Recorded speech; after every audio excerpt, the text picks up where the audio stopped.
Salut la machine et j'espère que t'es au top. Je t'avoue que là, vu les températures, ça risque d'être l'une des dernières vidéos que je vais faire dehors parce que gentiment, je commence vraiment à me les cailler. Bref, je sais pas si t'es au courant, lundi, c'est sorti les nouvelles réformes de l'université.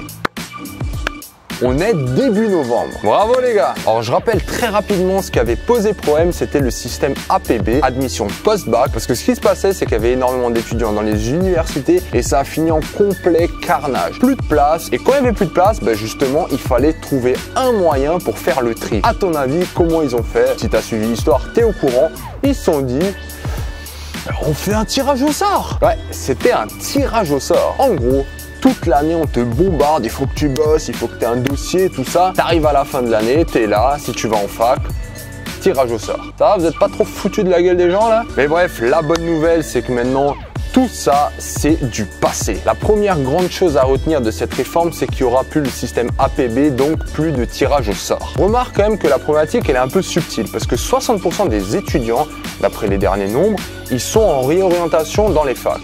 Donc en gros, dis-toi que tu as toute la masse du lycée qui vient et les 60% de la première année qui redoublent ou qui se réorientent ailleurs. C'est un bordel et il n'y a tout simplement plus de place. Comment faire? Quel système juste mettre en place sans que l'entrée à l'université devienne une sélection? Je te rappelle que le but, c'est qu'il n'y ait pas de sélection et qu'on puisse accepter tout le monde. Même si au final, un tirage au sort, c'est juste une sélection aléatoire. Donc, c'est quoi le nouveau plan qu'ils vont mettre en place et qui te concerne toi directement? Ils ne le changent pas de nouveau dans un an. Ce qu'ils vont faire, c'est analyser tes vœux, voir ton dossier et ensuite, ils vont te dire, tiens, est-ce que ce gars est dans la bonne voie? Si c'est le cas, on va lui donner un avis favorable. Sinon, en fait, on va traiter cas par cas chaque étudiant et lui proposer d'éventuelles remises à niveau. Les remises à niveau, elles peuvent être soit pendant l'année, donc pendant ton année, tu vas avoir une remise à niveau à côté, ça c'est une possibilité. Et la deuxième possibilité, c'est d'avoir des remises à niveau qui peuvent s'étendre jusqu'à un an. On peut voir ça comme une petite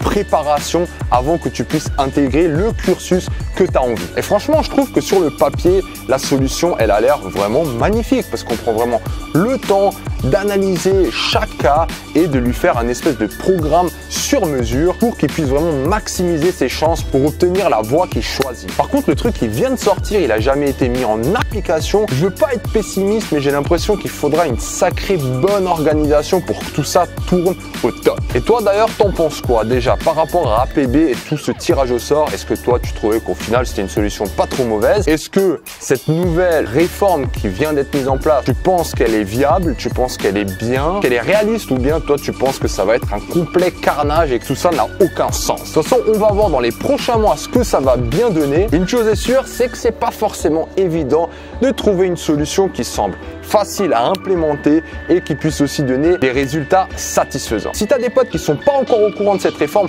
partage-leur cette vidéo, pousse-moi vers le haut et abonne-toi à la chaîne si c'est pas encore fait en mode cloche et je te dis à bientôt.